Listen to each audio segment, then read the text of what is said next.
Gaur Kiskaliko 5. urteurrena ospatzen ari gara.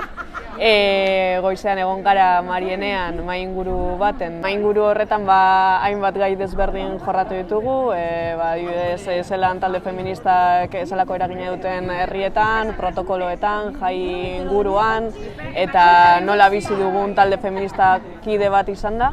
Zein izan dira gure esperientziak eta bizipenak. Baskarian batu gara 100 pertsona guztira, baskaldu dugu oin, eta nahiko giro ona dago, aurkeztu dugu Kiskaliko abestia bebai, kainakaik egindakoa. Nahiko pozik gaude, jarriko dugu txosna eta festa guztitan. Basauriko neska gazte guztiei animatzen ditugu bai feminismoan parte hartzea eta nahi badute bebai Kiskali talde irekia dela, nahi badute gurekin bileretara etortzea eta ekintzak egitea, eta hori da gure helburua eta hori da nahi duguna.